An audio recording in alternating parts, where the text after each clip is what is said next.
Hello friends, welcome to Shiksharthi. In this video, we'll be talking about percentages. So let's start.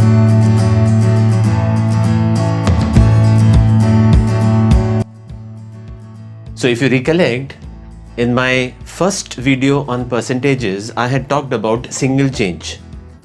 Now in this video, we'll be taking it further. That means we are taking it to a next level, wherein we'll be discussing few more concepts on two or more changes, right? Okay. So if you recollect, we had talked about these 4 points when we talked about single change, and thereafter we had talked about fractional change and the percentage change, and then we had talked about percentage points also. So taking it forward, now point number 5, in this we are going to talk about compounded change. So in percentages, you will see broadly we'll be only talking about two kinds of percentage changes. One is a single percentage change, which we call it as a simple change, right? Or the next broad thing that we are going to talk about is two or more successive changes. Now the moment we use the word like two changes or more than two changes but successive in nature, we call it as a compounded change. So this is talking about the basics of compounded. So if somebody asks you a question, what is a fundamental difference between a single change and a compounded change? I hope the answer is very obvious now. Single change is a simple change, which means a single change. So simple change is a single change and they are interchangeable. I can say a simple change is a single change or a single change is a simple change. But the moment I say that there are two or more successive changes, I use a terminology which is known as a compounded change. Okay, so for this I'm introducing an N concept. Please remember that whenever we talk about a compounded change, now I'll be talking about the N concept. N, right? Okay, so you can always remember there is a new concept, just to take it, on the lighter note. Okay, so now what is this N concept? As we talked about, so let us say that there are N entities, there are N things. So we discussed for a single change, we require exactly two things. Now when there are two things, there will be one change. So if there would have been two things, so let us say these are the things that I am having. How many things am I having here? I'm talking about this row. I'm having N things. If I would have had two things, there would have been one change. If I would have had three things, this would be the first change and this becomes the second change. Second change. Note this. This denotes the change now. Okay. Now if I had or if I have 1, 2, 3, 4 things, how many changes will I have? 3. If I have 5 things, how many changes will I have? I'll have 4 things. 4 changes. Now if I have N things, using the same logic, can't I say for N things I'll be having N minus 1 changes? This is what I have written here. Now when I have N things such that the value of N is greater than or equal to 2, here I'm talking about the number of things. So two or more things. Please mark the words being used. Now if I say two or more things, then how many changes will I have? I can have one change also. So what is the value of N that I should take here? I should take the value of N here as 3. I'll repeat. Now if I was talking about a single change requires how many things? 2 things. Now for a compounded change, how many things will I require? I'll require at least one more thing than this. So which is what? How many things will I require? Minimum. I'll require minimum 3 things is what I was discussing. So for a compounded change to happen, I require 3 same things, not 3 different. I hope that the point I have made is clear. Once I have said this, now please understand what is this N concept. So let's say you have an original value. This original value have its final value. For the next change to happen, this final value of this stage, first stage, becomes the original value for the second stage. Now this original value of the second stage will have a final value also. Now for the next change to happen, this final value, which is the final value of the second stage or the second thing, becomes the original value of the third thing and thereon. So this is the end concept that I am discussing. Right? So now at Shiksharthi we'll be discussing a few concepts or many concepts which may not be given in books. And from where do we get this? I mean, just based on your practice, the moment you become a Shiksharthi, then you become a Vidyarthi and then Shastrarthi. It's when you become a Shastrarthi, then you start making such things on your own. So then you may not be dependent on books. Right? Taking it forward. So I have just explained something here. Now take it as a take home so that you are able to discuss this on your own. What have I discussed? I know it. You need to understand. I have just put these things in words here. Not exactly in words, but in terms of symbols. Now what is FV here? Final value. This is the only thing that you need to remember when you are trying to establish this. What is CV here? CV is the first change. CV is the second change. FV to OV2. FV is final value and OV is original value. Now trying to understand this concept, I have given you an example here which is 5-. What is the example? If somebody tells me, or let me take my example, myself. If I say that I started from my house and I had 50 rupees with me, then I stopped somewhere. I mean, I'm driving the car and I stopped somewhere in between, and then I've identified that instead of 50 rupees, I have 75 rupees because maybe I found another 25 rupees from elsewhere. That is not the point of concern. The point of concern is how many rupees did I have originally and how many rupees do I have now. Then let us say I drive the car further. I stop at the third destination. I start from the first. I stop at the second. Then I am at the third destination, and then I identify that no, I no longer have 75 rupees. I just saw and I summed up my money and I saw that it was 100 rupees. And then I stopped at my final destination, after which I see, hey, I am having 150 rupees with me. So let us make a question out of this. So if somebody tells me, initially I had 75 rupees, thereafter I had, let's say initially I had 50 rupees, thereafter I had 75 rupees, further I had 100 rupees, and finally I had 150 rupees. What is a percentage change? Right now, when I talk about percentage change, you will always talk about percentage change is always with respect to the first value and the final value that you would have had. But then the second thought which comes to my mind is, hey, what about the intermediate values that I had? Are they not going to play any role? So let us understand that.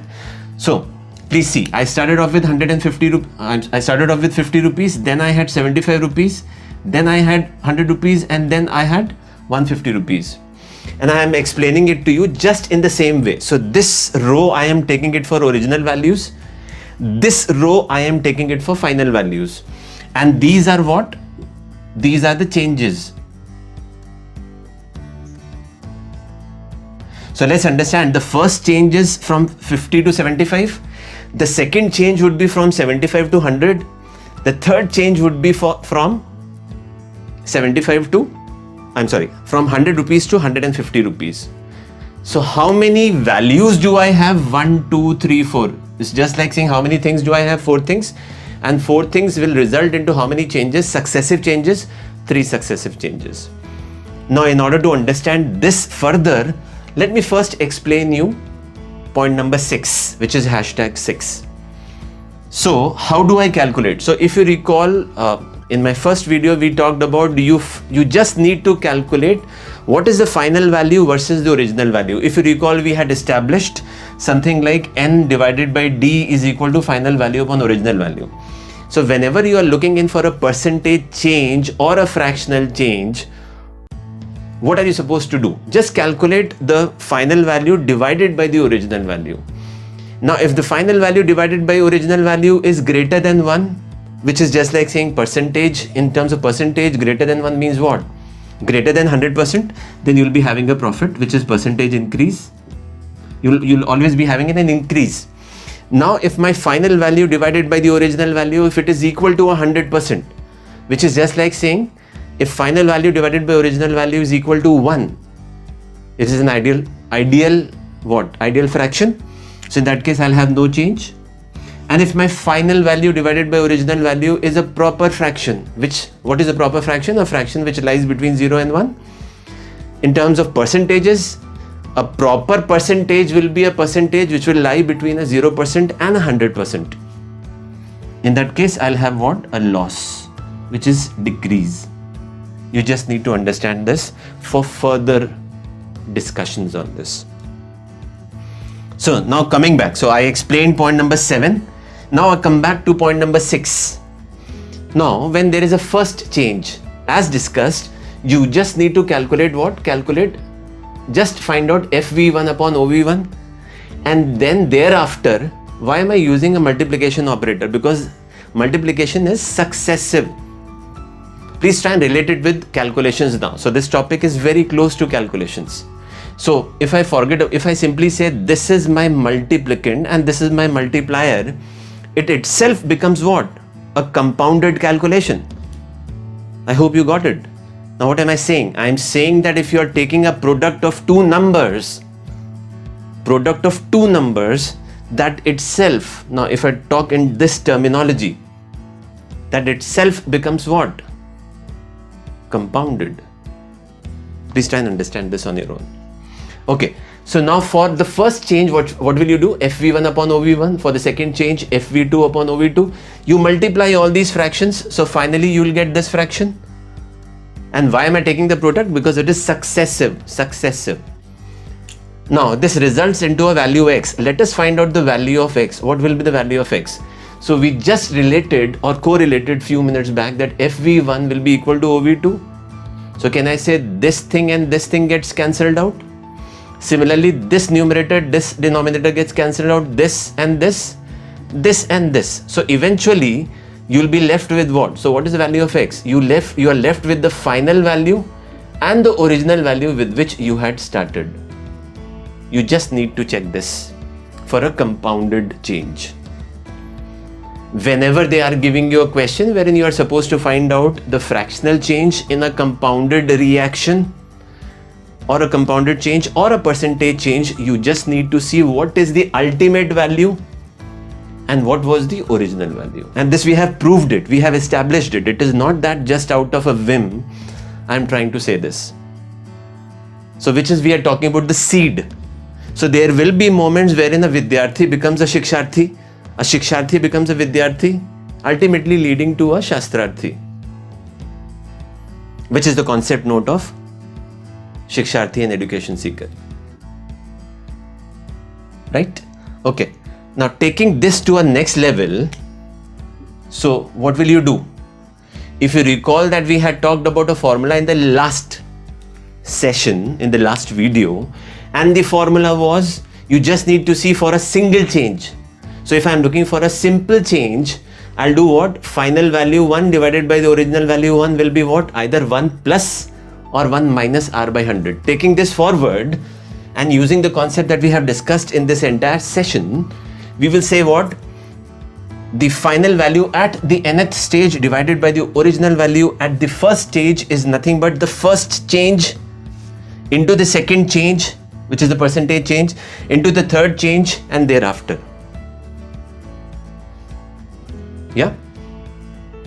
So now in this question, what will I do? Using the same concept. So we will simply say FV3 upon OV1 is going to give me the percentage change. So can we do this? Of course.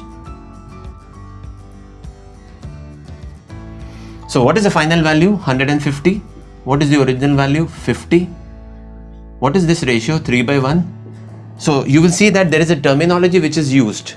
Compounded change gives you an effective change of what? So there is a compounded change which gives you an effective change. Now the moment the question asks you what is the effective change, now effective change can be positive also, an effective change could be no change, and an effective change could be a decrease also, a negative change also, which is loss or discount. Positive is profit or premium. So which kind of a fraction do we get? So effective is so a compounded change giving you an effective change of what? So in that case, the word effective change becomes what? Single change.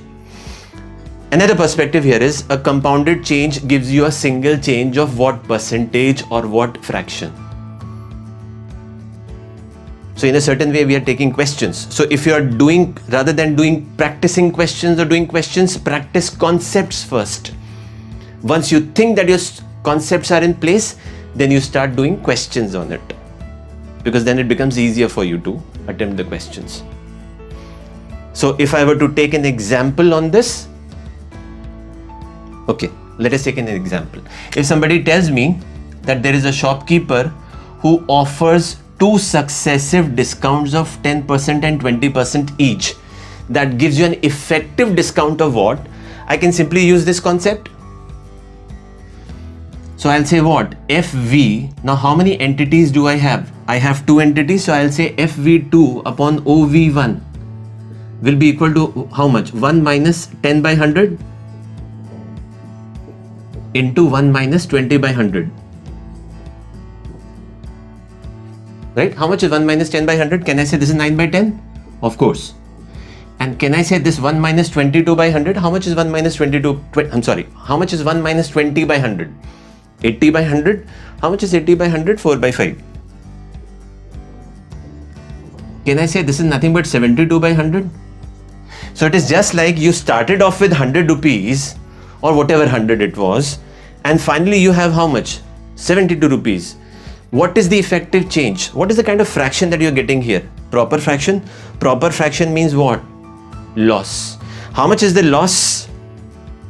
So you'll say final value, which is 72, minus the original value, which is 100, gives me how much? Minus 28 divided by the original value, which is 100, into 100%. Correct? So how much is the percentage change? You will say that the percentage change is minus 28%. Or how much is the moment you say the percentage change is minus 28%, minus symbolizes decrease, and you will say if a shopkeeper offers 2 successive discounts of 10% and 20% each, that is equal to an effective discount of how much? 28%. Please remember, finally, if you say that there is a discount of minus 28%, it will be understood as a profit. But if you say there is a profit of minus 28%, in that case, it will be understood as discount. So if you are saying there is a discount of 28%, be very attentive. Don't say that there is a discount of minus 28%. Remember this. Okay. If you feel that today's video was really informative and this brings a fresh perspective on compounded change, please do not forget to like, share and subscribe to our channel. And if you have already done so, select the bell, select all on the bell icon so that you start receiving updates from us. Thank you so much. Until next time we meet, goodbye.